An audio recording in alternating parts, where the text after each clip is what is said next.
Поехали. Так. Все нас видно? Друзья, всем мира, всем ассаламу алейкум, всем здравствуйте. Сегодня впервые татары мира в составе Рената Хабибуллина и Ильнура Ерхамова, надеюсь, знаете, кто есть кто. С вами в прямом эфире, в прямой трансляции на канале Татары мира. Всем привет, в общем. Да. Лагат Абшардат.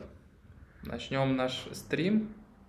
Давно мы с тобой обсуждали такую возможность вместе посидеть, поговорить с нашей аудиторией. Да, прикол в том, что вот нас с Ильнуром как-то вот, поскольку мы такие самые часто появляющиеся лица на татарах мира, нас как-то вот и воспринимают как некий тандем, который практически нигде ни разу и не пересекся. То есть мы могли вообще быть друг с другом незнакомым. У нас одно видео только есть, где мы вместе. Да, на квадрате, на татарском квадрате. Но на самом деле это не далеко, как бы тезис, недалек от истины, потому что так вот сегодня вот даже общаясь и разговаривая как-то предварительно, мы тоже действительно поняли, что не так-то много мы знаем друг о друге с Ильнуром, поэтому вот предлагаю начать с этого беседы. Давай просто расскажи, Ильнур, кто ты, что ты, где учился, сколько тебе лет, женат. Потом ты расскажешь. А потом, соответственно, и я, да, для протокола, чтобы...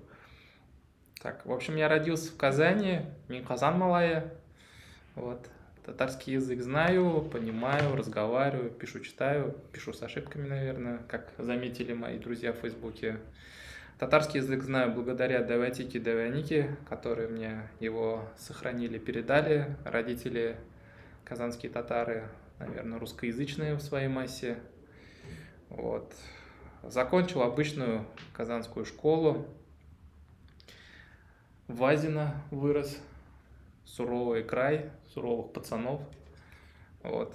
Потом поступил... Сам-то ты суровый пацан был в те суровые времена? Нет, я там был ботаником. Вот. Что интересного? Вот. А то ты про суровый. Нет, ну... Давай, сознавайся. Ну, что уж там... Те, кто знает Азино, так сказать, знают, наверное... Ну, короче, у нас есть же такие районы, там, Новосального, Жилка, Азино. Вот. Потом... Про эти районы знают далеко за пределами Республики Татарстан. Ну да, а вот это 175-я школа, это же тоже Азино. Это тоже Азино, да. Наша. Печальная история была тогда. Ну ладно, давай пока про печальные истории уходим. Не будем. Хорошо, да, короче, я... Где учился? Учился я на истфаке Казанского университета. То есть ты историк? Я историк, да. Я, получается, подъедаю твой хлеб, да? На самом деле. Ну, как сказать, я историк, который историю переел. Угу. У меня просто из ушей история идет. Вот. В общем, как я решил стать историком, я сначала...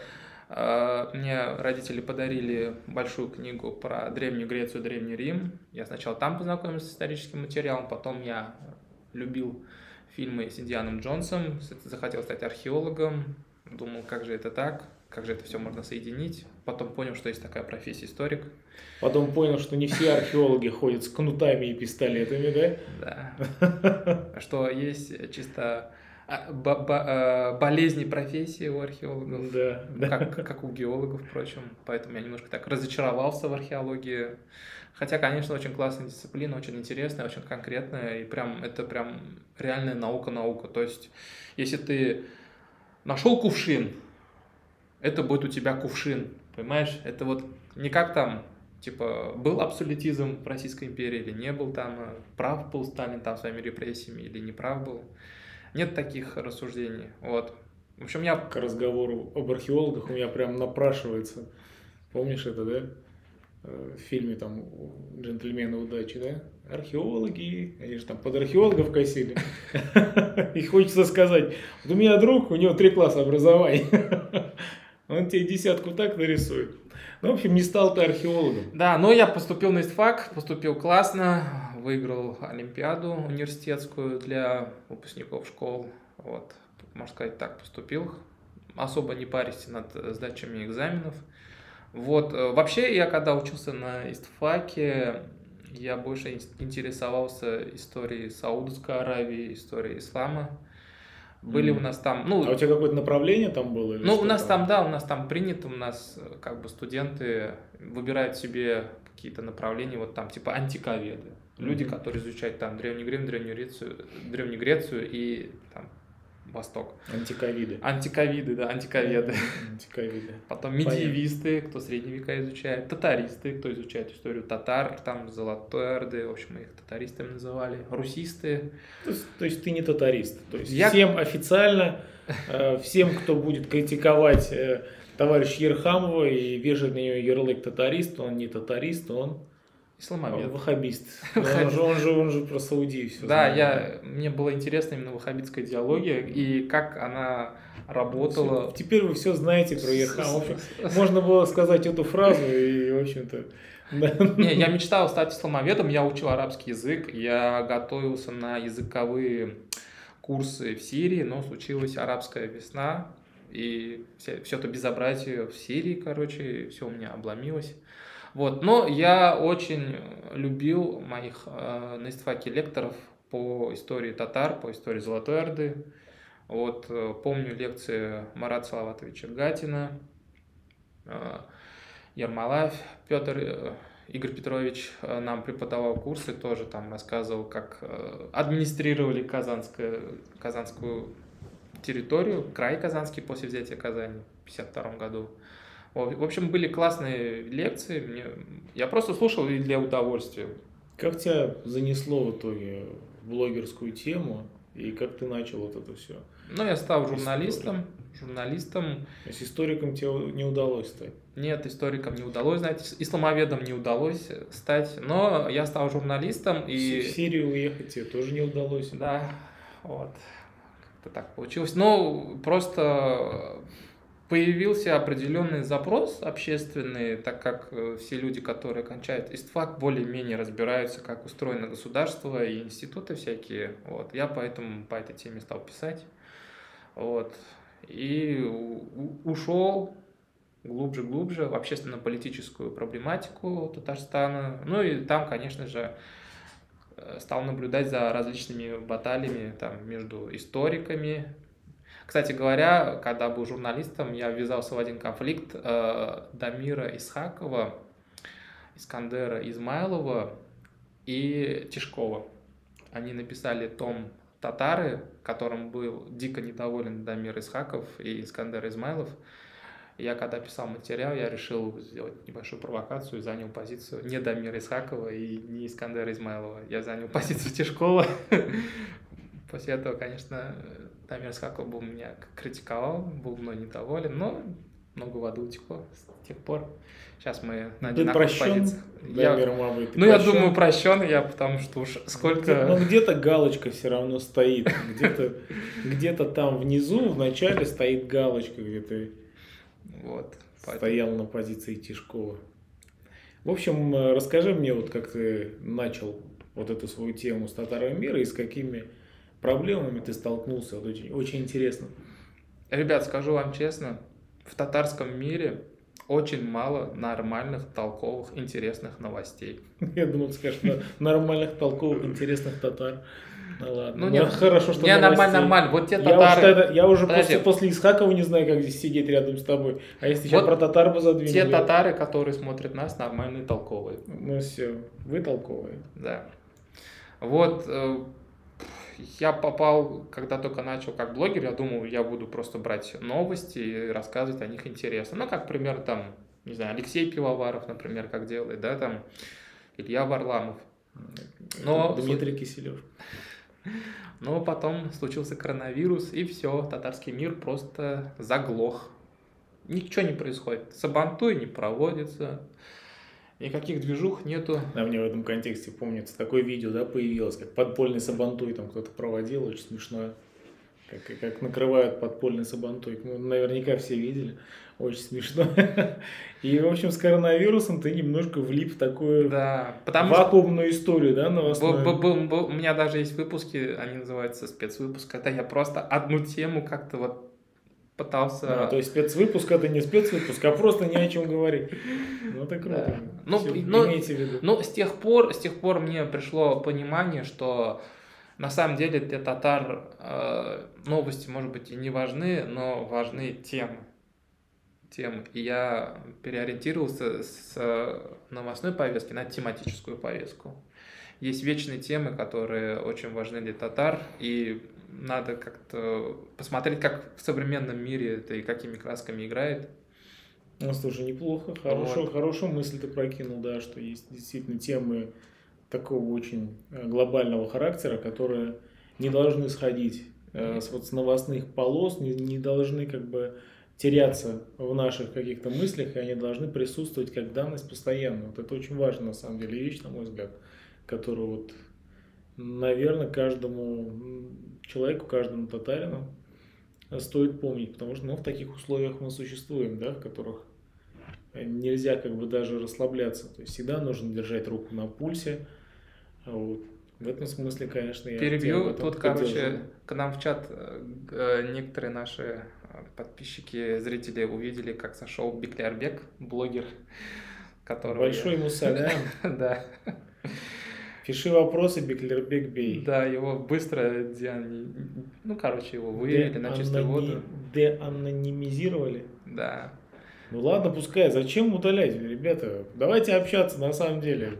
Это же довольно весело. Беклярбек тоже человек довольно принципиальный. Человек, который стоит на своих позициях. А ты его знаешь, что ли? Лично я его не знаю.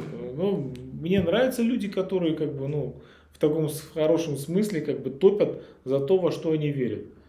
У меня к нему претензий больше такого, скажем, ну, этического, сказать, не этического плана. Но он в какой-то момент перешел просто на оскорбление, в частности, меня. Он тебя оскорбил? Я что-то это пропустил. Это даже, ну, для него не оскорбление, для него это просто как бы, ну, в какой-то момент я уже просто с ним вот в такую, в более такую грубую форму перешел. Хотя, я говорю, я люблю людей, которые топят за то, что они верят, за что они верят, делают это искренне, и поэтому с удовольствием, если ты здесь, дорогой Беклярбек, пиши вопросы. Он уже меня спрашивает, читаю ли я намаз, нет. Да, вот такой вот человек у нас, Ирхамов Ильнур. Ну, вот. Зато Ренат читает, можешь им довольствоваться. Ну, это не та тема, которую как бы обычно козыряют, поэтому, в общем, ладно, давайте больше на эту тему разговаривать не будем, как бы, ну, не то, что это, ну, показуха, она считается. В общем, я немножко так резюмирую. В общем, тот формат, который сейчас есть, вы его теперь видите, в принципе, там есть и что-то новостное, что-то текущее, ну и какие-то такие исторические, наверное, темы, которые касаются, так сказать, внешний контур татар. Все почему-то меня ругают. Ильнур, почему ты ничего опять не говоришь про татар? Почему опять полез в Башкирию, к нагайцам или в Сибирь? Ну, ребята, ну это вот, это внешний контур татар, нужно иметь в виду. И это рубежи татар, потому что шаг чуть дальше, там уже другие идентичности начинаются. Ну да, на самом деле некоторые вопросы вскрываются именно в такой вот, на фоне таких конфронтаций. Потому что в море такого благостного спокойствия некоторые вопросы очень быстро замыливаются, а когда есть некая конфронтация на почве каких-то вопросов, да, то эти вопросы действительно поднимаются, и мы осознаем их важность. Ну, то есть не нужно всегда воспринимать как бы, вот, те баталии, которые происходят в инфополе, как какой-то постоянно вечный раздрай, да, что вот люди там кусаются. Нет, на самом деле эти темы позволяют, эти разговоры позволяют поднимать темы важные, и ну, главное, как говорится, иногда не зацикливаться просто на них, на мой взгляд, да, потому что иногда уже сам конфликт становится как бы, как бы это лучше объяснить, ну, конфликт ради конфликта, то есть просто доказать свою правоту, доказать, что вот тот дурак, а я умный, нет, конечно. Нет, это не конфликт для конфликта, Ренат, сразу тебя перебью, а то меня потом скажут, Ильнур это провокатор, который любит похайпиться. На самом деле я прекрасно знаю, что в интернете уже никто никого ни в чем никогда не переубедит. В интернете, в соцсетях все сидят люди уже своими убеждениями. Вот, и для меня самое главное постараться попробовать озвучить голос татар, позицию татар. Как-то я всегда стараюсь там ссылаться на первоисточники, на спикеров, то есть поменьше, так сказать, ярхамовщины, вот, и пытаюсь так сконструировать голос татарина на YouTube, понимаешь? Вот. И я понимаю, что мной будут недовольны некоторые люди, которые меня смотрят, но татары не шоколад. Так, а нас, кстати, видно, нет, в Ютубе? Да, видно. Потому что у меня там параллельная трансляция, у меня до сих пор эти наши лица все понятно, все понятно. Вот в чем проблема. Вот. Угу. Так что, поэтому в этом мой месседж. Это, ну, вообще, вот я, когда ездил в Уфу и общался с тамошними татарами, я для себя понял одну большую проблему. Татары пока еще не научились формулировать свое татарское отношение ко многим событиям, которые происходят с ними. То есть у татар нету понимания, а вот мне как татарину в этом, в чем есть выгода? Понимаешь? На самом деле серьезный вопрос, потому что я в свое время тоже задал его твоему предыдущему собеседнику, тоже на стриме, Ильнару Гарифуллину. Тоже был такой момент, когда я говорю, ну вот перепись. Ну вот обычному человеку, который просто ходит на работу, там, ходит, я не знаю, занимается своей семьей, разговаривает дома, ему до этой переписи какая разница, там, условно говоря. И он довольно внятно и четко объяснил, по каким пунктам этот даже обычный татарский обыватель проигрывает, если там количество татар в том или ином случае, да, в переписи становится ниже, татары теряют свою там вторую позицию, ну и так далее, да, то есть на самом деле татары должны понимать свое, как бы вот в таком политическом плане важность своего положения и в каждом практически моменте понимать вообще, для чего те или иные люди топят за тот или иной вопрос. То есть это не на пустом месте, это не просто так, и просто важность тех вот вопросов, которые действительно поднимаются, там, ну, скажем, вопросы северо-западного диалекта, башкирского языка, да, как мы его любим называть. Это я в шутку, конечно, говорю. Там, или принадлежность тех или иных там малых групп, да, которые относятся или не относятся к татарам. Это вопросы действительно важные, которые стоит поднимать. В общем, таков он, Ярхамов Ильнур. Вот теперь вы примерно знаете, что это за человек.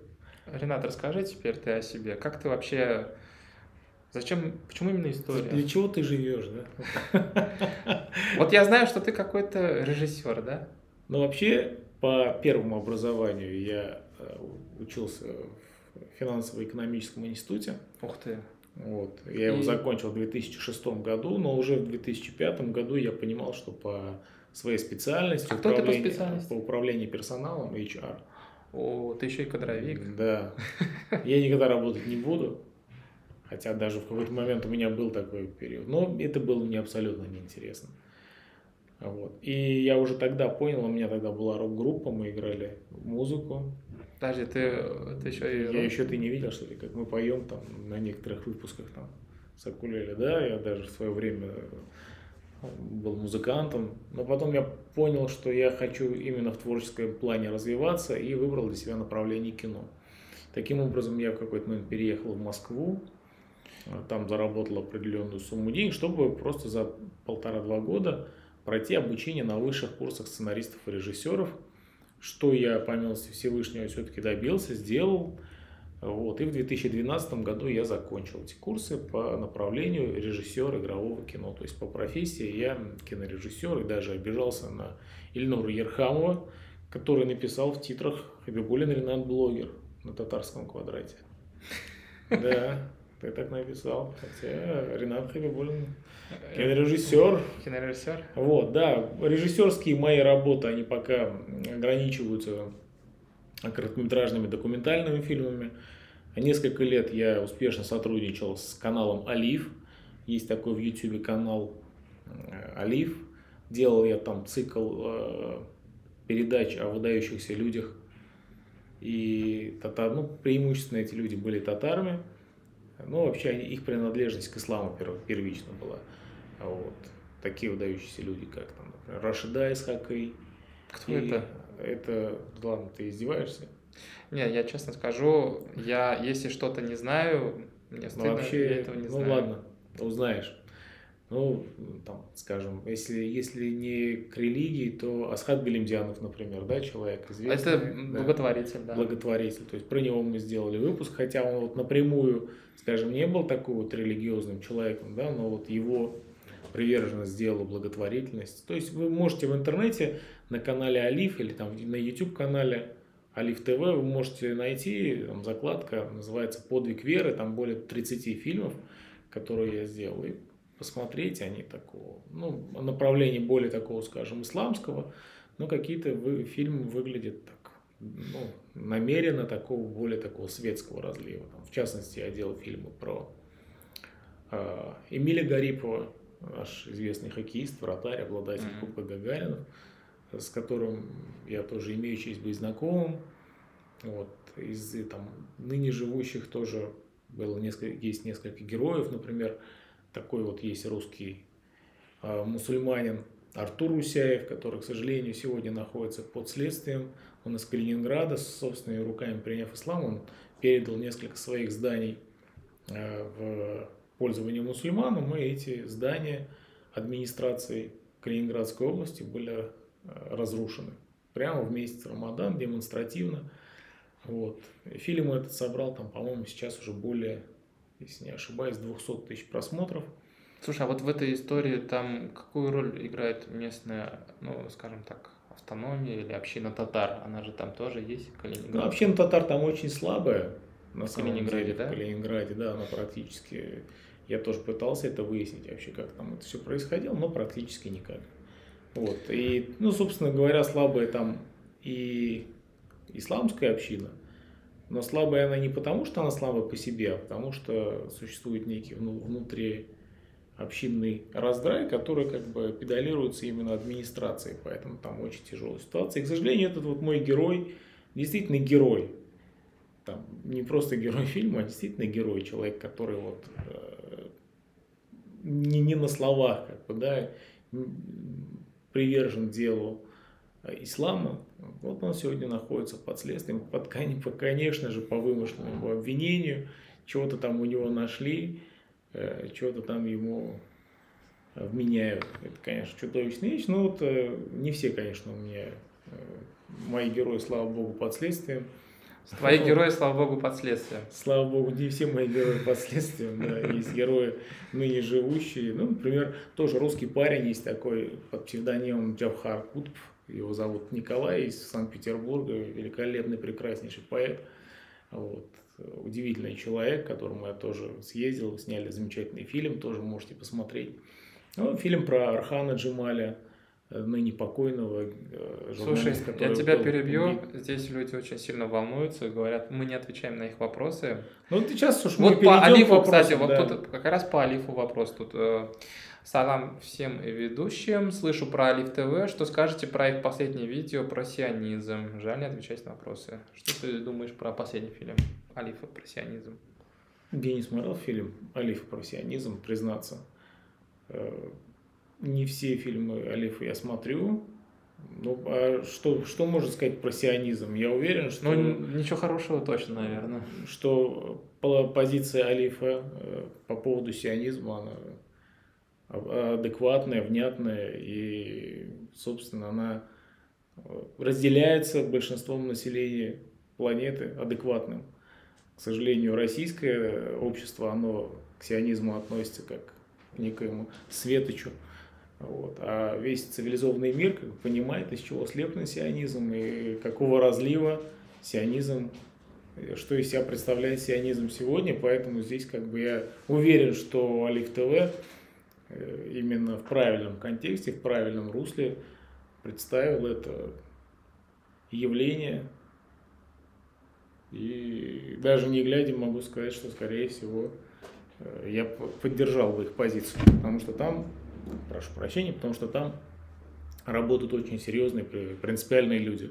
И еще раз скажу, большая честь была с ними. Ну, в общем, в итоге я пришел на исторический пласт, для меня абсолютно незнакомый. Вначале это было очень тяжело, сейчас попроще, уже больше 60 выпусков о истории татар мы сделали. Ну и давайте тогда рассказывать не буду. Перейдем, наверное, потихонечку к вопросам. Ребят, пишите, спрашивайте. Вот насколько сможем, настолько ответим. Вот. Так, опять про сионизм спросили. Что конкретно про сионизм? Не стесняйся, давай. Смотри, как бы вы оценивали сионизм, если бы татары оказались в такой ситуации? В такой, это как палестинцы, что ли, получается? Или как сионисты? Или как сионисты, да, вот в какой такой ситуации? Ну, во-первых, смотрите, у нас, кстати, с Ильнуром может быть и разные позиции на этот счет. У татар, у глубинного татарского народа есть определенное отношение к евреям. По-моему, татары – это один из немногих народов, который своих мальчиков рожденных называл яхудами, то есть евреями. Ну, в том понимании, что у татар есть уважительное отношение к евреям как к книжникам, как к хранителям знаний. Вот. Это раз. Два.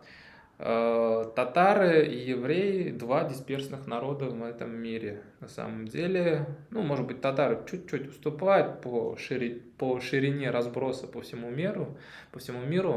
Вот. Ну и нету такого понятия, типа, там, как у евреев, там, еврейский там, капитал, еврейские банкиры, татарского капитала и татарских банкиров сегодня тоже особо как-то нет.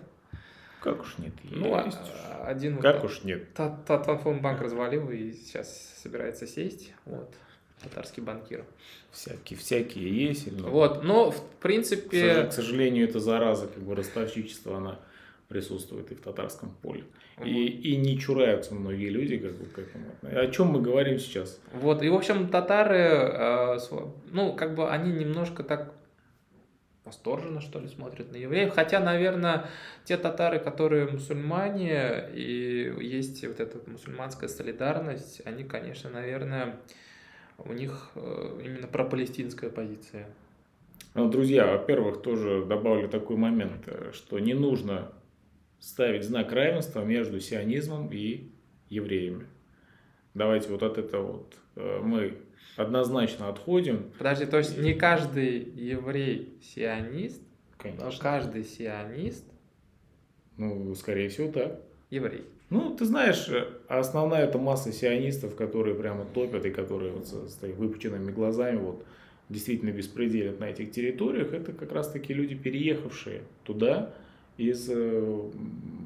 как преимущественно из России, то есть из бывшего СССР, туда переехавшего. Не нужно ставить знак равенства. То есть, когда мы говорим о сионизме, это не антисемитизм. То есть, здесь нужно как бы четко понимать и разделять эти понятия. Конечно же, однозначно в вопросе палестино-израильского конфликта я, по крайней мере, стою жестко на стороне палестинцев. Этот момент принципиальнейший, здесь как бы никакой другой позиции быть не может. Если вы просто углубитесь в международные нормы, да, конечно, я не сторонник ссылаться постоянно на международные нормы, да, вы поразитесь просто, насколько вообще само государство, Израиль, плевало на все эти нормы в вопросе палестино-израильского конфликта. Если еще можно грубее выразить, то, грубо говоря, просто, ладно, грубее не будем выражаться. Но все прекрасно в мире, если вы увидите просто, как мир реагирует на этот конфликт, большинство принципиально поддерживает, конечно, палестинцев. Единственное, где прямо очень сильно топят, это, конечно, вот в России. Прям почему-то Палестина у нас прям как-то не в фаворе, так скажем. Россия и вообще все эти пригожинские боты, они просто очень любят Палестину, очень любят Израиль и по максимуму стараются показывать его в таком очень ярком свете. Я, опять же, говорю, не нужно ставить даже между евреями и сионистами вот этот знак равенства, потому что даже внутри Израиля огромное количество людей абсолютно не поддерживает те действия по выселению там, палестинцев из их домов, по новым вот этим вот постройкам, да, которые просто застраиваются, то есть палестинские земли, спорные, так называемые спорные территории, хотя никакие не спорные, то есть они просто застраиваются в наглую, да, внутри Израиля огромное количество людей, которые против этого. Поэтому, если бы, слава богу, татары не находятся сегодня под бомбежками, слава богу, татары сегодня более-менее спокойные, живут спокойной жизнью, могут развиваться, и мы можем даже вот так вот онлайн говорить в прямом эфире на такие серьезные темы. Это говорит на самом деле о многом, поэтому вопрос не совсем корректно задан, потому что мы не поняли, с какой стороны должны быть татары, да, но, в общем-то, наша позиция, я думаю, как бы прояснилась в этом смысле. Татары должны быть за мир, татары мира, потому что... Ну, это принципиальный тоже момент. Смотри, тут хороший вопрос заняли. Значит, Фаниль Муслимов, ассаляму алейкум, алейкум ассалям. Ты из ВКонтакта читаешь, да? Нет, это из Ютуба. Из ВКонтакте тоже Ты зайду. подряд читаешь, чтобы никого не обижать? Нет, тут хороший вопрос. Во-первых, подряд читать. Я думаю, ребята, кім татарша біле, татарша сұрауларына беріңіз. Без проблем. Я читаю на татарском тоже. Убедительная просьба, все-таки попробуйте перейти на татарскую кириллицу, потому что татарский язык на русской кириллице это очень некрасивый татарский язык. Но вот Фаниль Муслимов так написал. Салям элезеннен, то есть есть Юлюзян. Да, біз күбә білігіз, не знаю, что тут. Татар автономияларының башларын яшайтырга кирәкмиме икән? Требуется обновление баккан.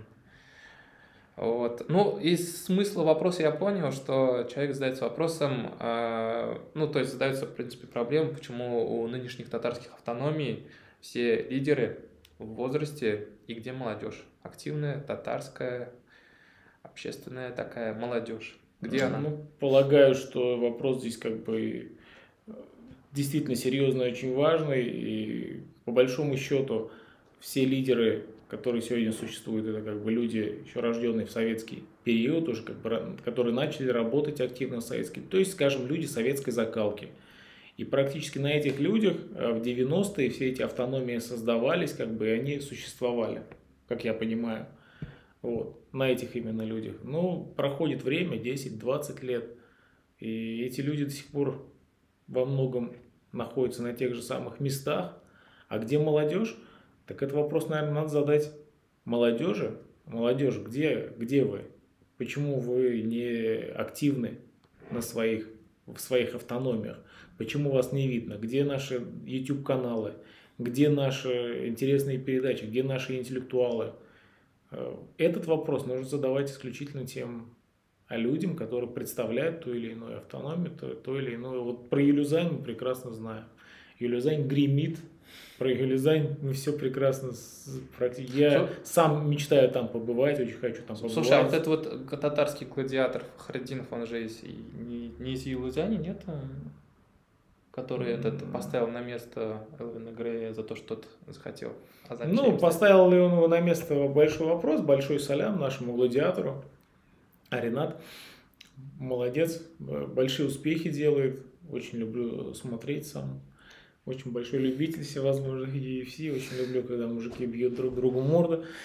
Прям это прям для меня... Камиш Самигуллин с тобой не согласится. Но он еще с саблями, он умеет саблей. Он сабли, но считает, что по исламу человеку по лицу бить не должен. Ну, я, в общем-то, тоже, наверное, с этим соглашусь, но вот от удовольствия отказаться не могу это лицезреть. В общем, вопрос из ВКонтакте пришел, Тимофей Тимошин спрашивает, разница татары и булгары? Вопрос, на самом деле... довольно серьезный. Нет, он действительно...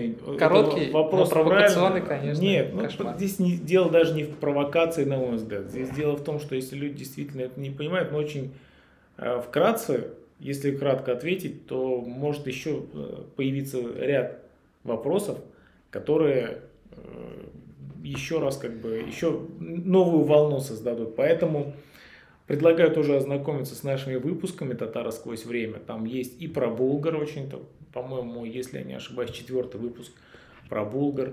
Есть, опять же, булгар там в составе Золотой Орды. Полистайте, посмотрите. Но если вообще очень кратко, то татары – это такая довольно серьезная помесь нескольких таких пластов, куда умещается и булгарский компонент тоже.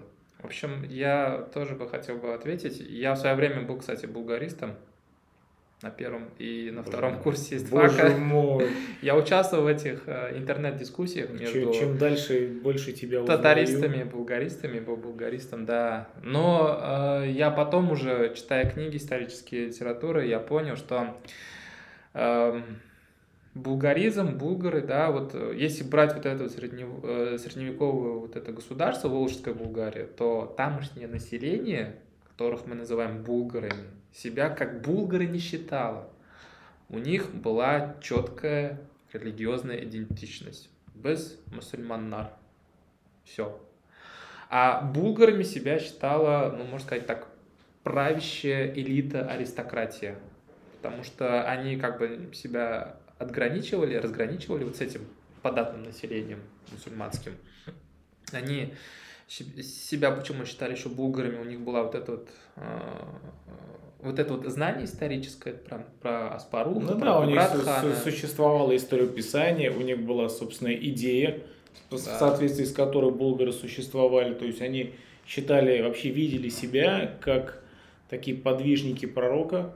Не сподвижники имеют, а люди, которые в последних временах как бы первые на самой северной точке выступят как бы в защиту исламской уммы. Это такая серьезная у них была прям идея религиозная, и вообще это булгары были такими суперпассионариями.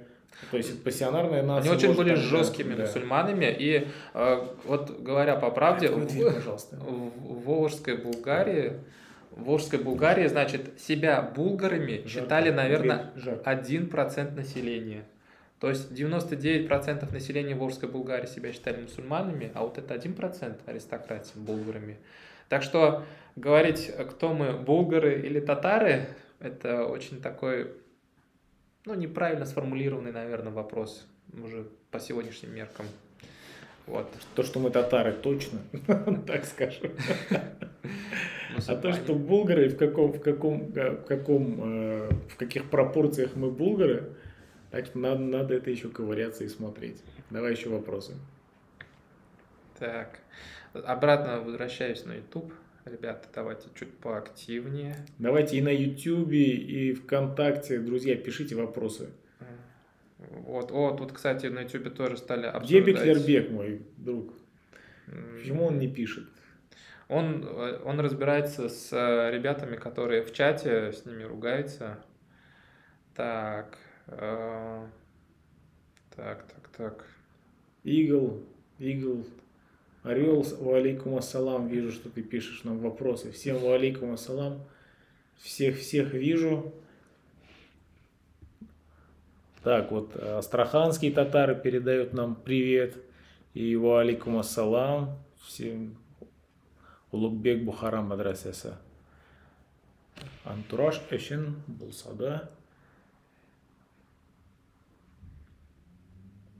Что нам предлагают деньги, что ли? Типа счет, чтобы мы открыли. Спасибо, друзья. Пока в этом нет необходимости. Если в будущем будет, мы обязательно это сделаем. Ребята, давайте поактивнее, не стесняйтесь. Мы не можем отвечать на этот бесконечный поток сознания Беклербека. Да хотя бы что-то скажи успокойтесь, пожалуйста. Хотя бы что-то прочитай. Мы уже ответили на один его вопрос, который... Серьезно? Да, он спросил, читаю ли я намаз. Я сказал нет. Все остальное это уже... Нет, там походу, как я понимаю, там просто батлы, короче, понеслись, да? Да. Кстати... Пока мы собираем интересные вопросы, у меня такой вопрос тебе, Ренат. Слушай, как у тебя дела с татарским языком? Я говорю на татарском, но знаешь... Подожди, у меня просто есть некий комплекс. Комплекс? Да, у меня есть комплекс относительно татарского языка. У меня он очень некрасивый, и поэтому я стараюсь лишний раз на нем не говорить. Вообще, я знаешь где? Вообще родился я на Сахалине. О, ребята, да. На Сахалине. Я сахалинский татарин. Но я на самом деле долго там не прожил. Вот, на Сахалине. В возрасте 2,5 лет у меня отец нефтяник, мама учительница. В возрасте 2 лет вернулись и жили в Лениногорске. Вот. И в этом смысле Лениногорск очень такой русскоязычно такой вот город такой, знаешь, где вообще Серьезно? Практически на улице я практически никогда не слышал татарской речи. Он находится рядом с Бугульмой, это такой старый купеческий город, какой вот немножко такой опять же, уклон его все-таки больше в такую русскую сторону, что ли, да, вот. И практически я был удивлен однажды, когда был в Нижнекамске, я просто на улице, я был в свое время шахматистом, играл в шахматы, вот у меня на футболке даже как-то надпись есть, шахматы тоже спорт. Как оказалось, у меня такая футболка сегодня. И я приехал тоже по шахматному турниру и на улице услышал просто татарскую речь. Для меня это так было удивительно, потому что в Лениногорске этого практически, опять же, мама мне рассказывала, что в советские времена тоже не было принято разговаривать на татарском языке, потому что люди, не понимающие татарского языка, они как-то тебя вот за это порицали, понукали, что ты вот как-то вот разговариваешь на языке, который понятен не всем. И в этом смысле у меня все-таки, я признаюсь, у меня присутствует некий комплекс, поэтому я стараюсь не разговаривать на татарском языке лишний раз, потому что это не очень... Поехав в Москву, я несколько лет прожил в Москве, и услышав там эти разговоры татар. В Москве разговоры татар? Да, на каком языке? На татарском, да, но я мало чего вообще там понимал, потому что и понял, что, может быть, зря я вообще комплексую, потому что люди разговаривают на татарском, на таком татарском, короче, на каком татарском вообще. Но это было, конечно, весело. Но признаться, до сих пор я как бы от этого комплекса не избавился. Мне просто стыдно за мой татарский. То есть я не очень хорошо. Подписчики, вы поняли, как можно мучить Рената в его видеоматериалах под комментариями? Пишите комментарии на татарском. Пишите, я так-то пойму все. Не нужно думать, что я совсем... Подтяни свой татарский язык. Откуда один из вас согласился... Вот Беклербек спрашивает. Ну ладно. Когда один из вас согласится на прямой эфир со мной, либо с каким-либо общественником нагайским? Уважаемый Беклербек Нагай, я не вижу для себя необходимости с вами выходить на прямой эфир. Я не вижу таких серьезных конфликтов между мной и вами. Нет, он думает, он меня переубедит, а я его буду переубеждать. Нет, у него есть позиция, переубеждать. Я еще раз сказал, неуважаемые люди, те, которые стоят на каких-то позициях и за что-то топят, да, молодцы, пожалуйста, делайте это. Не переходите просто определенные границы. Да. Преимущественно, у меня есть, я не скажу, что близкий друг, я вообще его никогда не видел, на самом деле. Беклербек его Алима Максутова довольно неплохо знает. Человек, который тоже стоит на тех же позициях. Да. У меня с ним тоже конфликт. С Беклербеком на тех же позициях, но я никогда с ним не кусался, я никогда с ним ничего не ругался. То есть у меня с ним хорошие, нормальные отношения, то есть мы с ним переписываемся при необходимости, он мне задает вопросы. То есть то, что в каких-то вопросах мы не сходимся друг с другом, не делает нас врагами. Зачем нужно выводить этот конфликт на такой пласт, когда мы друг друга начинаем ненавидеть? Ребят, это просто как-то контрпродуктивно, что ли. Какой в этом смысл, я не вижу. Тем более батлиться там. Это как-то тоже странно. По крайней мере, моих, во-первых, знаний, наверное, не настолько, потому что, опять же скажу, я не историк вообще, я не возьмусь, вообще на исторические темы с кем-то батлы проводить. То есть я нахожу определенный материал, я его как-то проверяю по своим каналам, действительно ли это материал, который стоит использовать в нашей передаче, да, то есть не написал ли это какой-то отмороженный псих, да, то есть это материал. То есть я начинаю проверять. Когда этот материал уже подтвержден по определенным моим каналам, которые я доверяю, я его использую. Стараюсь, кстати, не называть, откуда я беру этот материал, потому что, опять же, наши оппоненты часто переходят на оскорбления, причем, если ты скажешь, что я взял это там-то, там-то, там-то, все оскорбления льются на того человека, у кого ты материал взял. Тот человек потом просто не захочет давать материал. Поэтому я по-тихому просто все спокойно делаю. Работаю. Ребята, что не нравится, ругайте меня, поливайте меня. Давайте не будем переходить на какие-то другие вопросы. Поэтому я нашел для себя, часто, да, авторы тоже говорят, а что ты меня не указал? Я говорю, я никого не указываю.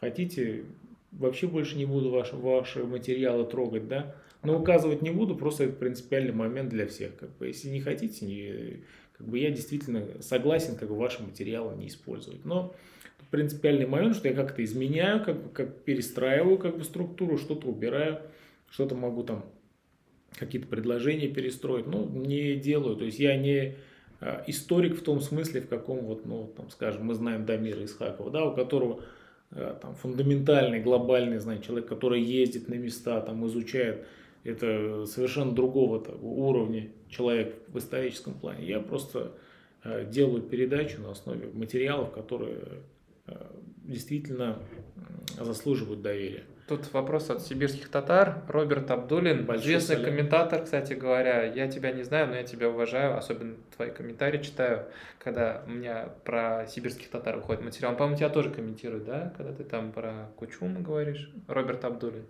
Знаешь такого комментатора на YouTube? Не припомню. В общем, у него такой вопрос. Не помню. Я извиняюсь, Роберт, я просто не могу всех упомнить. В общем, Роберт такой вопрос задает. Почему в литературном татарском языке не стали учитывать язык сибирских татар, если наш язык считаете восточным диалектом татарского языка? Ну, я немножко углублен в эту тематику. Я абсолютно нет. Что в общем, я, во-первых, сижу на сибирско-татарских сообществах в соцсетях. Мне нравится читать ваш, как мне кажется, диалект, но вы считаете это языком. Вот, я даже просмотрел «Джентльмены удачи» на сибирско-татарском языке, диалекте. Вот, и вы знаете, я знаю, как звучит мишарский диалект, и очень много схожего у сибирско-татарского диалекта и у мишарского диалекта. И там «ц». «Ц» и «цябис». Угу. Вот. Прям вот одинаково. И, ну, мне кажется, что какие-то моменты, какие-то частицы все-таки сибирско-татарского диалекта есть в современном татарском языке. Ну, по крайней мере, давайте скажем честно, что современный литературный татарский язык в Советском Союзе развивали, в принципе, писатели татарские, которые, ну, на самом деле являются мишарями.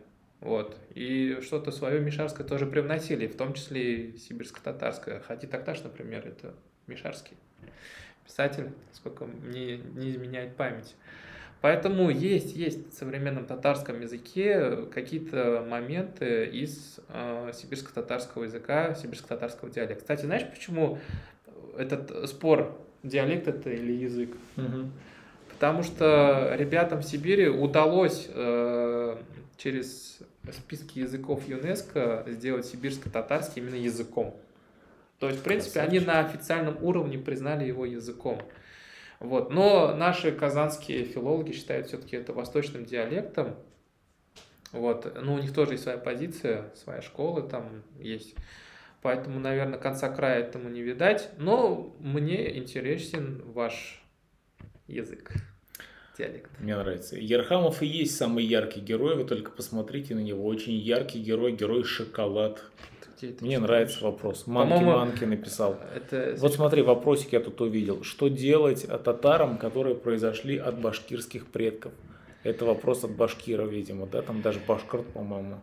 Да. Башкирт. Да, что делать татарам, которые произошли от башкир? Хороший вопрос, кстати. От башкирских предков. От башкирских предков. Ну, понятное дело, что башкирские. То есть у тебя мама и папа башкир. А ты татарин. А он себя называет татарином, и что ему делать? Ну, я предки башкир, как еще? Радоваться. Ну, ребята, наверное, имеет смысл так уж если по-серьезки, наверное, более так внятно формулировать вопрос, потому что, ну, может быть, здесь имеет смысл, что делать татарам, если как бы у них в числе предков присутствуют башкиры, тоже, наверное, вопрос не совсем понятен, ну, что делать. Вот этот, кстати говоря, наш татарский гладиатор Фахретдинов, он сказал, типа, когда комментировал эту историю с Алвином Греем, он там такой интересный тезис сказал, что, ну, типа, он башкир, татар, ну, в принципе, это одно и то же. И все, как бы, не углубляется в эту дискуссию, красавчик. Не ищите различий между нациями, пишет Туран, ищите сходства.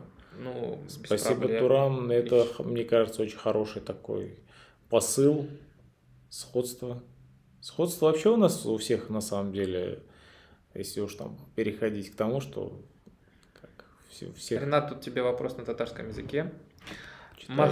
Махмуд Галявның мөхаҗирләре буенча Подождите. кино кайчан ясыйлар икән? Махмуд. Гомумән аны ясыйлармы? Да, кто такой Махмуд Галяв? Я, если И, честно, не знаю. и его произведение «Мухаҗирләр» буенча кино кайчан? Нет, я такой, к сожалению, такого не знаю. Я этот вопрос выделил для себя. Постараюсь узнать про мухаджиров, то есть про переселенцев, скорее всего, да. Не совсем понимаю, о каком историческом этапе идет речь, но, иншалла, я думаю, я уточню, потому что сейчас я тоже так вот погрузился немножко и стараюсь поднимать какие-то материалы в татарских наших вот литературных источников, из чего можно что-то снимать. Поэтому спасибо за наводку, но когда это будет сделано и будет ли это сделано когда-нибудь, ответить, к сожалению, не могу. Давайте дальше. Так. Кому выгодна дискриминация татар как единого народа? Кому выгодна дискриминация татар как единого народа? То есть нас хотят дискриминировать.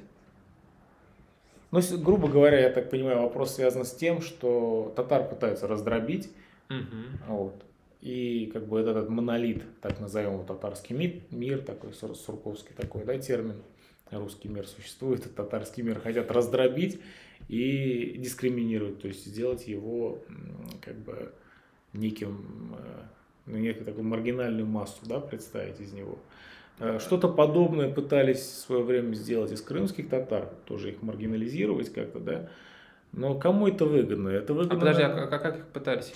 Депортировали же? Нет, депортировали их раньше, вот я имею в виду 2014 год, когда определенную, как бы, определенную группу, которую представляли там Рифат Чубаров там, и как второй вылетело из головы это имя. Джемилев? Общем, да, Джемилев. Мустафа Джемилев. Мустафа, да. Надо понимать, что татары на сегодняшний день играют огромный вес в политической жизни России. Практически во всех вопросах присутствуют татары, практически во всех пластах есть присутствие татар. А если даже вспомнить 2014 год, когда было так называемое присоединение Крыма, кто ездил решать вопросы? Рустам Нургалиевич Минниханов со своими людьми практически там были, и эти вопросы как бы решались не на пустом месте. То есть, если бы татары были представлены как такая маргинальная масса, опасная, недоговороспособная, ну разве смог бы, скажем, да, наш вот республиканский лидер быть в авангарде вот этого как бы вопроса? Наверное, это выгодно как раз-таки маргинализировать татар именно тем, которые не заинтересованы, чтобы татары вообще участвовали в политических процессах. Кто это может быть? Это могут быть люди абсолютно с разных центров силы. Вот. Но это такие политические моменты, которые, скажем так, наверное, на канале Татполит имеет смысл больше тогда. Слушай, тут опять тебе вопрос задают. Ренат, ты, наверное, знаешь арабскую вязь. Ну, скажу, давайте так, как человек, который учил арабский язык, арабская вязь – это бессмыслица, а арабский язык – это арабский язык. Немножко разные вещи. Давайте уважать арабский язык. Можешь ли ты прочитать булгарские эпитафии, если там какие-то особенности? Ты знаешь вообще арабский язык?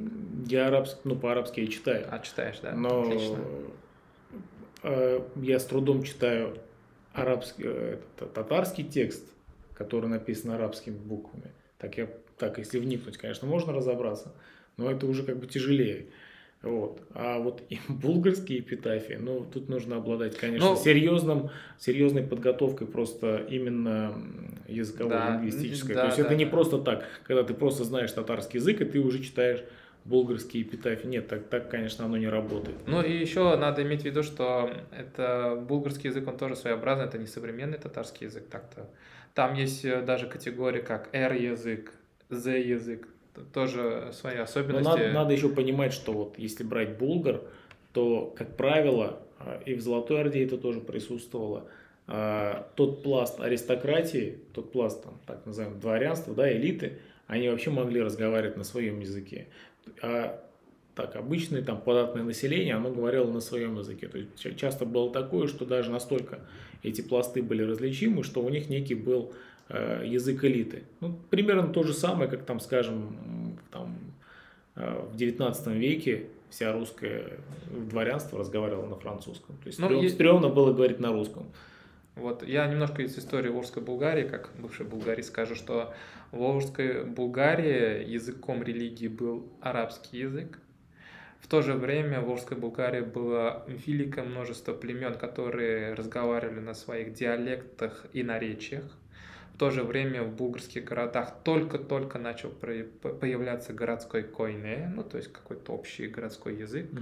Вот, и сами булгары, они разговаривали на своеобразном булгарском, можно сказать, языке. Это какой-то такой протюркский какой-то язык. Вот. В общем, тут сейчас немножко убежали вопросы.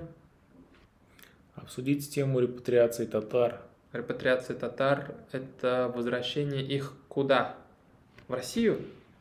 Или в Татарстан?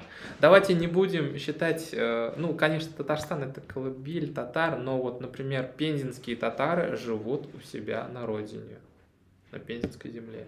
Татары Башкортостана живут у себя на родине, это в Башкортостане. Поэтому говорить о репатриации – это возвращение куда? В Россию, на территорию бывших земель Золотой Орды. Вот. Поэтому так, у нас там, конечно, в комментах Рубилова такое. Смотри, тут еще такой вопрос, я его немножко пропустил. Ты следишь за этой историей про Таиф и Сибур? Что-то новостное читал, нету? Ребята просто спрашивают, волнуются, говорят, что без штанов останутся татары-то в будущем. Ну, друзья мои, во-первых, давайте смотреть правде в глаза. Таиф нам не принадлежал. Татарам. Не, он принадлежал татарам. Подожди, он принадлежал татарам, но абсолютно конкретным татарам. Давайте уж там тоже а не татарскому народу. Вот. Ну, как-то, даже если он принадлежал неким фамилиям, людям, видимо, было спокойнее, что эти фамилии как бы хотя бы наши. Вот. Но плюс к этому Таиф, он является спонсором там, футбольной команды, спонсором ТНВ, там, да, в каком смысле. В этом смысле, Химиков в Казани тоже. А в этом смысле люди, наверное, переживают, что вот ТНВ лишится части финансирования, или там наш футбольный клуб Рубин там части финансирования лишится. Под этим, наверное, есть какое-то основание, да. Но в принципе, не вижу пока вот напрямую, как это вот затронет прям непосредственно конкретно каких-то такие вот глобальные пласты татарстанских жителей. Вот. Ну да, есть такой вот некий такой процесс, когда вот гигантские компании поглощают. Ну, существует опять же такое мнение, что Сибур через некоторое время просто выдавил бы с рынка Таиф, да, потому что у Таифа нету таких ресурсов, чтобы как бы конкурировать с такими компаниями, как Сибур. Поэтому единственный такой целесообразный выход существовал, это вот именно такое слияние, да, ну, по сути, поглощение. Вот. Насколько это адекватно, не является ли это как бы мнение просто как бы оправданием, как бы, да, не могу сказать, но, ребята, это вообще не про нас. Эти деньги вообще нас не... Это не наши деньги. Эти деньги нас не касались, вот, поэтому слишком много внимания тоже предлагают не уделять, как бы, да, но тем не менее, как бы, ну, по-человечески как-то меня так как-то... Задело? Ну, как-то так, знаешь, как-то резануло не сказать, но как-то было не особо приятно. Осадочек остался. Да. Я бы, знаешь, на что бы обратил внимание?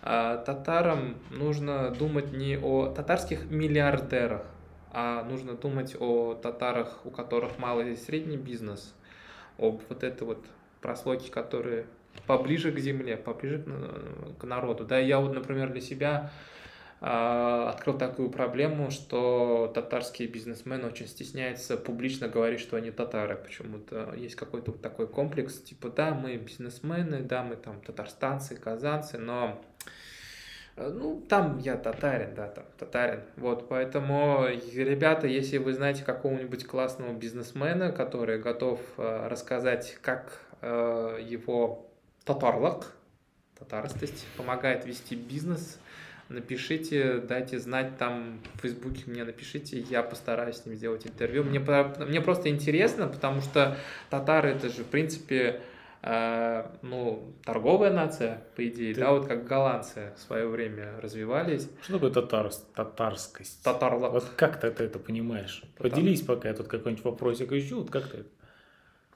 Ну, татарлық – это ощущение себя, что ты Нет, татарин. как это в бизнесе имею в виду. В бизнесе.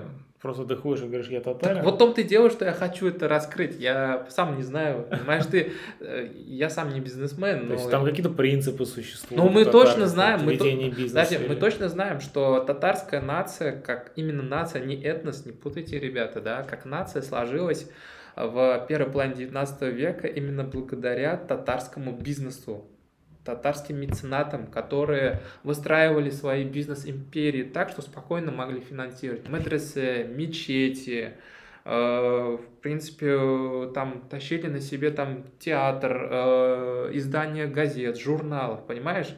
Были у татар до революции свои миллионеры, миллиардеры, заводчики были, фабриканты были. Да. То есть, в принципе, татарский бизнес работал на татарский народ, и благодаря этому у татар сложилась своя независимая, ну, условно так, зависимая от Российской империи система образования. Система образования – это мощный механизм воспроизводства татарской идентичности. Поэтому татары как нация сложились в 19 веке, а русские как нация сложились, наверное, ну, после Великой Отечественной войны, наверное.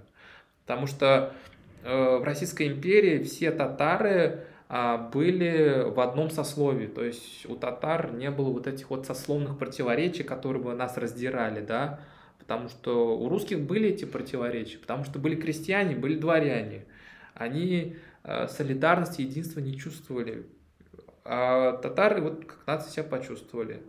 Вот. Ну, потом нас, конечно, прокрутили через мясорубку, которая называется первые там 30 лет Советского Союза. Вот. Я тут вот, как вы относитесь к Кряшину? Спрашивает озеленитель стройгрупп. Ну, я с уважением отношусь, хотя уверен, что не все так татары относятся к Кряшину. Сам озеленитель стройгрупп, видимо, тоже с уважением, потому что Кряшина он написал с большой буквы. Нет, ну а как к ним можно относиться? Нет, мне кажется, Кряшин это классная тема, потому что благодаря Кряшинам татары становятся поликонфессиональной нацией. Не только исламской нации, но и поликонфессиональной. Хотя, конечно, в их среде очень сильны люди, движения, которые считают, что они отдельный народ. Ну да, и на самом деле Кряшины, они даже самим своим присутствием довольно серьезно создают как бы некие пространства, опять же, обсуждения. То есть, когда, например, кто-то говорит, что татары это мусульмане, да, мы сразу же задаемся вопросом, да, что куда девать Кряшинов. Либо мы их выводим сразу за скобки и как бы отправляем на все 4 стороны, да, либо же мы отказываемся от тезиса, что татары это мусульмане принципиально. То есть момент такой серьезный, поэтому, ну, плохо мы к ним однозначно относиться не можем, как бы, но как мы еще можем как бы определить, как относиться к Кряшину? Ребята, тут... Так же, как и всем остальным. Логика простая, а Кряшины уникальны в своем положении, потому что, ну, они православные, это понятное дело, но если они уйдут глубоко в ту сторону, то они русифицируются, ассимилируются, понимаешь? Но так как они все на татарском языке говорят, причем иногда даже лучше, чем... Великолепно говорят. На татарском языке, да, вот татарский язык держит их уникальность. Да. И, в принципе, мы не заинтересованы в их ассимиляции, ну, пусть будут православными. Но ассимиляция ты в каком смысле имеешь? Ну, то есть, пусть переходит в ислам, то есть, у нас как бы нет уже такого. Ну, их как бы заставить это невозможно, как бы, это, как бы, во-первых, у нас есть тезис, как бы, да, который в Коране описан, нет принуждения в религии, то есть, любой переход, как бы, он добровольный, мы можем как бы только как мусульмане там как-то это приветствовать и так далее, да. Но вообще я с теми Кряшинами, с которыми встречался, и их именно такое очень жесткое православное понимание, то есть многие русские бы им позавидовали на самом деле в той ревности к относительной религии, которую проявляют часто Кряшины. Так. Поэтому ничего. Так, вот вопрос следующий. Здравствуйте, будет ли видео про тюркскую религию тенгрианства? Тут еще тебе спросили по поводу того, были у тебя видео про шабанидов и аштарханидов. Ну, это вот чисто для тебя вопросы. Да, Давай. запомни, вот сейчас про тенгрианство у меня видео уже было. Не напрямую про тенгрианство, когда я рассказывал про тюрков.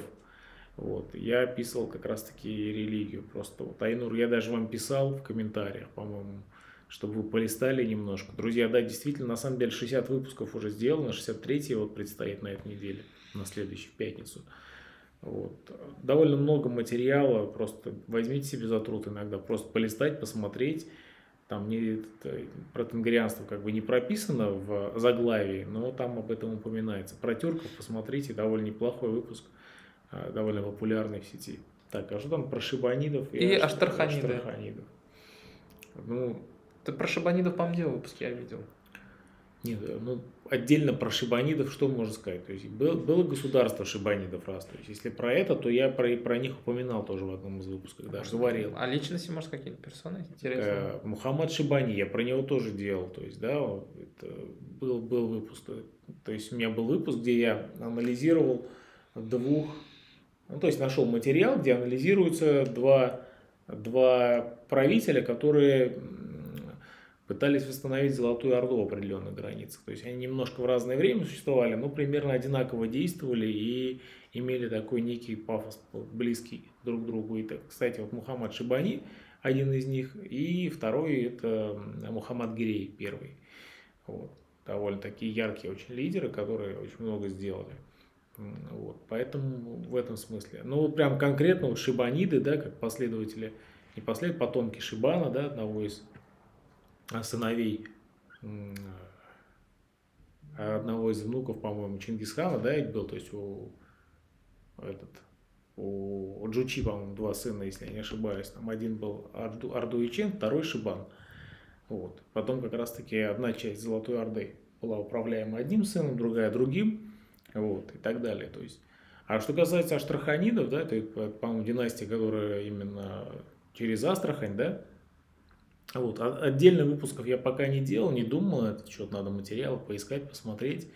Но вообще темы довольно интересные, связанные вот с этими вот родами, родовыми линиями. То есть, возможно, имеет смысл тоже увлечься этим. Так, пока что не было. Здесь такой вопрос. Скажите, почему вы ведете канал на русском, а не татарском? Какова причина? Ну, во-первых, на русском, потому что он на русском. Бұл сұрау орысша жазылған еді, Аль-Нур, шундай сұрау орысша жазасыз өзіңіз. Шулай сұрайсыз, қайда татар тілі. Міне баштан комментарийді татарша жазыңыз, анан соң біз енді әкірнәп кіна татаршаға көшербіз. Этот Ильнур у нас он такой сразу резко отвечает. Я скажу, что просто канал о татарах на русском, потому что вот русскоязычный YouTube понимает лучше, на мой взгляд, как продвигать русскоязычный контент и в какие пласты. То есть татароязычный YouTube в разы, в десятки раз менее популярный даже о татарах, чем попробуй тот же самый контент на татарском языке, он будет в 10 раз менее популярен. То, что набирает у тебя там 5000 просмотров, здесь будет набирать 200 просмотров. Вот поэтому мы должны видеть вас, уважаемые подписчики, что вы татароязычные татары есть. Пишите на татарском комментарии. Чем больше будет комментариев на татарском языке, тем больше мы постараемся будет контент на татарском языке. Кстати говоря, немножко проанонсирую, что скоро должно выйти одно видео полностью на татарском языке, но с русскоязычной раститровкой.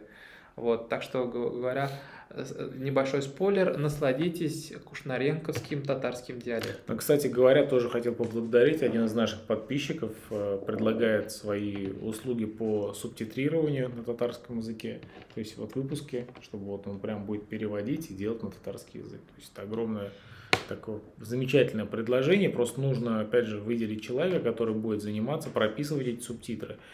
Вот, поэтому есть мысли, как вот именно на татарский контент переводить, да, на татарский язык переводить. Разные есть мысли, но вы просто должны понимать, что те же самые татары будут больше узнавать о татарах через русский язык, чем через татарский язык, как бы это обидно для нас не было, да, для татар. Такова ситуация, то есть В частности, вот, например, я делаю, в свое время писал и сейчас пишу тоже детские книги, вот, под псевдонимом Хайдар Булгари. И у меня, например, есть такая книга. Ты был булгарист, что ли? Хайдар Булгари – это псевдоним. Ну, у тебя же Тахалус Булгари. Ладно, это не важно, не зацикливайся на моем псевдониме. Но смысл в том, что книга написана на русском. И много раз было... книга про пророков написана на русском. Ее попросили перевести на татарский. Мы сделали целые там 3000 экземпляров на татарском. Если я сейчас не ошибаюсь, прошло несколько лет, до сих пор книги лежат там на складах и не реализованы. Потому что люди вот требуют, просят на татарском, а сами не покупают. То есть вот в этом есть такой некий парадокс такого татарского языка. Мы все его любим, ценим, топим за него, но по какой-то причине перестали просто им пользоваться. Ну, вот. Это такой серьезный момент, который этот вопрос, и это такая претензия, я в первую очередь отношу и к себе, конечно. Вот. Не нужно думать, что это как бы относится к нашим зрителям исключительно. Но вот имеем то, что имеем, что называется. Я небольшой, наверное, раскрою историю татарского языка, просто тезисно скажу, чем был татарский язык в Советском Союзе, чем был татарский язык в Российской империи.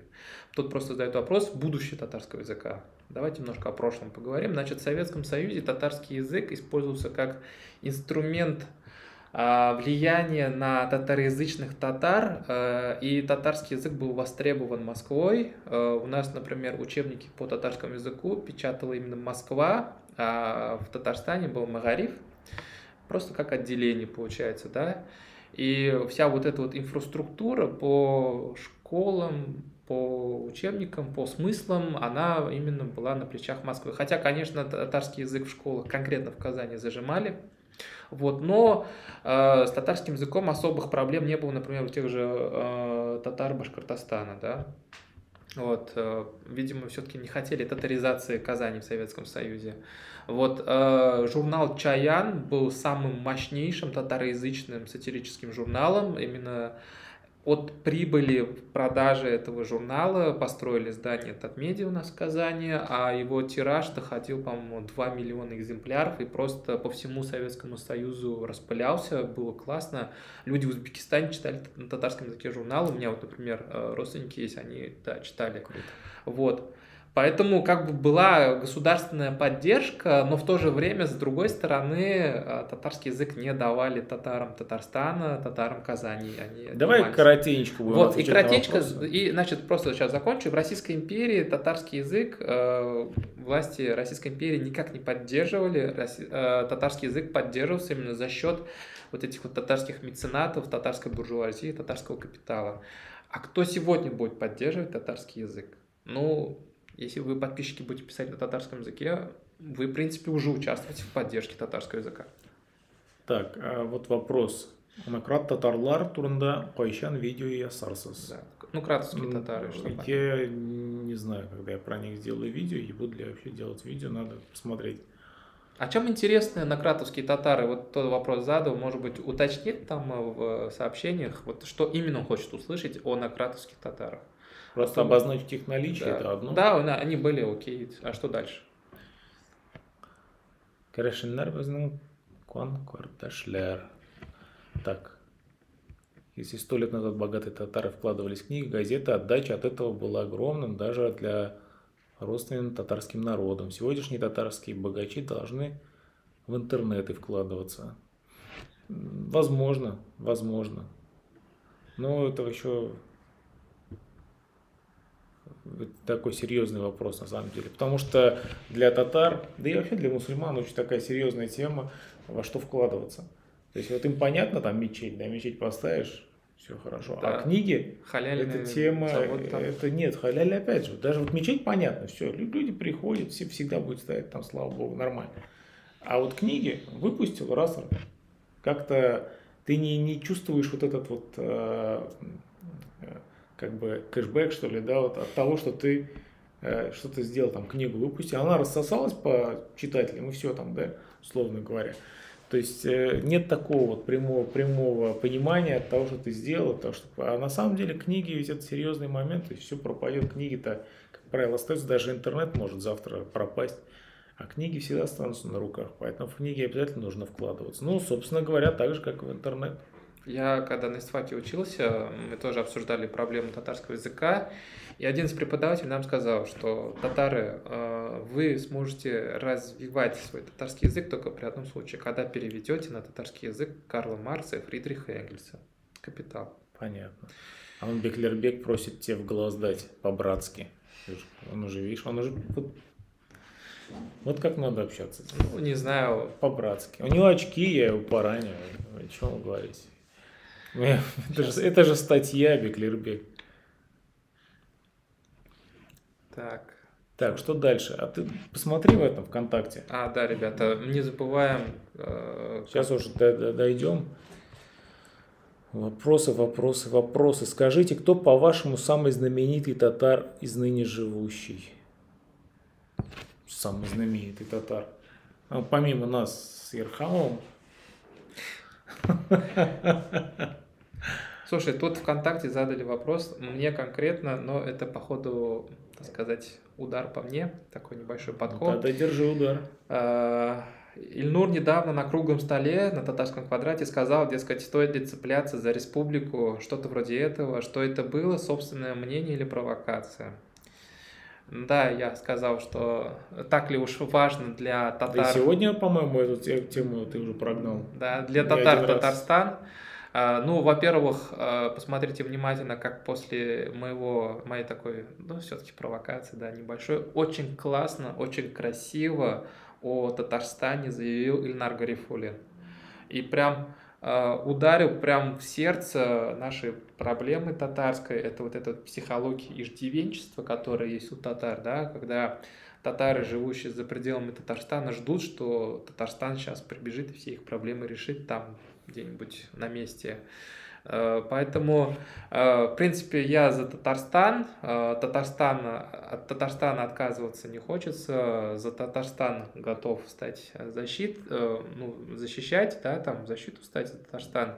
Вот. Но татары без Татарстана тоже как-то жили в Российской империи. Получилось пожить. Поэтому, не знаю, наше будущее туманно. Что будет с Татарстаном? Хороший вопрос. Я не знаю на него ответа. Так а кто самый известный татарин, знаменитый татарин из ныне живущих? Из ныне живущих татар, самый знаменитый татарин? Да. Ну, не знаю, вообще в любой сфере, что ли? Вообще. Очень тяжелый вопрос сразу. Самый классный татарин, живущий на этом свете, мне кажется, это татары, наверное, это Эти и Эни. Балам и Хатанам. Вот так, самый классный татарин. Вы можете посоветовать татарских философов, которые глубоко раскрыли тему татарского Амона? Руслан Айсин. А вообще, кроме Руслана Айсина, людей, которые как бы вот могут на философские темы рассуждать, лично я так очень тяжело. Но вот даже, по-моему, Руслан Айсин не поднимал тему татарского Мона. Татарский Мон – это татарская мелодия. Ну, не знаю, кто сейчас слушает татарский Мон. Мне кажется, у татар сейчас два самых классных музыкальных инструмента.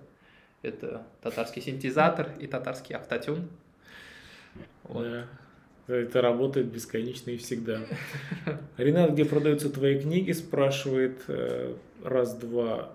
Ну, много где продаются под авторством Хайдара Булгарина. Например, магазин «Ихлас», который на Парижской коммуне. Посмотрите, там обычно есть из чего выбрать, несколько книг. Всегда можете найти. Магазин «Ихлас». Так, что у нас еще? Аксианмисис, можете что-то сказать про татар Чечни? Да. Что ты знаешь про татар Чечни? Смотри аккуратно, потому что придется извиняться. Не ровен час. И мне тоже. Да, поэтому будь надо аккуратным. Ну скажи что-нибудь, раз уж взялся. Не, я не знаю ничего. Ничего не знаешь. Но там есть гребенские татары, насколько я знаю. Небольшое их количество. Они живут там очень обособленно в Чечне. Вот. Очень была неплохая идея у нас также на татары мира создать некий такой цикл, просто ездить по точкам России и снимать про татар, которые живут вот в разных точках, как-то вот какие-то особенности их не находить. И ну пока, к сожалению, этот проект мы не реализовали, вот столкнулись там с некоторыми вопросами, пока не разрешимыми. Вот. Но, быть может, в будущем что-то увидим. Но, насколько я знаю, вот так называемые гребенские татары в Чечне существуют, присутствуют. Вот. Надеюсь, Рамзан Ахматович их тоже знает. Так, Ренат, тут на тебя обиделись. Кто? Почему Айнур пишет? Ренат, Айнур. Почему вы так осудительно ответили на мой вопрос про тенгрианство под последним роликом? Я с уважением отношусь к исламу, а вот ты принизил мою веру без оснований. Давай. Вот такой тебе вопрос от подписчиков. Принизил ли я какую-то веру? Вообще-то тенгрианство тема довольно серьезная, да, действительно существовало такое верование у наших предков, тюрков. Вот, на сегодняшний день, кстати говоря, Айнур, давайте там будем справедливы, вот вы там тоже, я уж точно сейчас не воспроизведу наш диалог, но вы тоже как-то там не очень аккуратно выразились. Обычно я впрямую как бы не грублю людям, поэтому... Я что-то не знал, что у тебя есть хейтеры свои. У меня там есть, наверное, какие-то хейтеры. Как? Я же такая душка, все меня должны любить. Нет, конечно. Так что уж это не в одностороннем порядке был диалог, Айнур, давайте уж там. Даже вот вопрос, как вы ставите, видно же, что начинаете с «вы», заканчиваете на «ты». Поэтому, относиться к тенгрианству я могу только исключительно так же, как отношусь к любым другим языческим религиям. Так. Что? Как? Для меня есть ислам. Все. Здесь принципиальнейший момент, как бы, и это не потому, что я какой-то там религиозный экстремист, а потому что именно так я это вижу, причем я это вижу не просто так, потому что я хороший там, или там моя религия хорошая, а именно у меня есть серьезное основание, как бы, именно выносить ислам, как бы, за скобки вот всего вот этого пласта неких таких вот религий манизма и относиться к нему именно обособленно, так как я к нему и отношусь. Как бы, это довольно серьезная такая тема, но вот тенгрианство для меня, например, там, в глобальном смысле может также относиться там, как к зороастризм, то есть я не могу там относиться к нему хорошо или плохо, то есть я просто отношусь к нему как к явлению, как бы, да. Вот. Но в глобальном смысле как бы тенгрианство это язычество. А мусульмане отвергают язычество, они не могут любить язычество. Все, Ренат, прошу прощения за резкость, я удалил свои слова, извиняюсь, уважаю ваше мнение, но тенгрианство ведь не вымерло, а вы назвали его почти рудиментом, что меня затронуло до глубины души. Ну что, вот затронул я чью-то душу своим комментарием. Так, давайте тогда беседовать будем на нормальных ладах и свои какие-то мнения пишите. Я вам постараюсь тоже свое видение также в комментариях с вами поделиться. Когда вот на такой волне общаемся, намного, по-моему, приятнее. Так, ребята, давайте тоже уважать татарский язык. Это, наверное...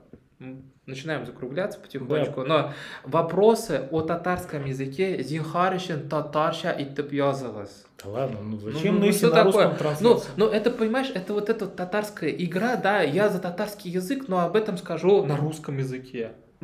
Это вот Ильнар Гарифуллин сказал, что это вот психология иждивенчества, а я бы сказал, что это еще и психология языкового лицемерия, когда о татарском языке пекутся на русском языке. Вот видите, даже в этом вопросе мне, например, с Ильнуром абсолютно разные Поэтому татар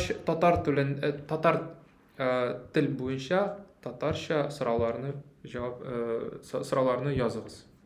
Ребята, нашли чем гордиться аннексией Крыма. Крым наш, это все, да. Друг мой, уважаемый Нушат Саркинбаев, я ни в коем случае не говорил это в контексте гордости, я сказал, что на тот момент политический вес татар в России был настолько весомый, что именно татар казанских привлекли к решению серьезного геополитического вопроса. Так что правильно, пожалуйста, расставляйте акценты, количество вопросительных знаков Оно, конечно, выдает какое-то возмущение, но вы, пожалуйста, вслушивайтесь в те ответы, которые мы даем. Здравствуйте. Почему, когда речь идет о татарах Республики Башкортостан, то говорится только о северо-западных? Вот это Почему проблема. забываете о северо-востоке? Они живут среди башкир. Извините, пожалуйста. Ғафу Сихаршин, Башкортостан татарлары. Действительно, татары Башкортостана живут, ну, не только на северо-западе. Так уж получилось, что у нас вот сформировалось в СМИ, в соцсетях такое понимание, что северо-запад. Вот. Поэтому, ну, у меня есть, конечно, желание как-нибудь еще съездить по Башкирии, там посетить татарские села на востоке. Я точно знаю, что есть там на юге. Вот, поэтому просим прощения. Ну, Башкортостан татарлары, в принципе, нормально, там без северо-западной привязки. Нет, здесь нужно еще понимать, никто на самом деле не забывает про татар в Башкортостане в целом. Просто когда мы говорим о северо-западных татарах, да, мы говорим о серьезной проблеме, которая встала вот непосредственно. И сквозь призму этой проблемы, то есть когда татарский язык, по сути, называют северо-западным диалектом башкирского, имеется возможность раскрывать проблемы татар всей республики Башкортостан. Поэтому не нужно думать, что вот про вас забыли и так далее. На самом деле про вас всех помнят. Ильнар Гарифуллин во сне видит вообще всех татар Башкирии. То есть он точно не... Если я или вот Ильнур забудем, то Гарифуллин да, будет об этом говорить бесконечно. Поэтому не думайте, про всех вас помнят и про всех со всеми вами будут работать.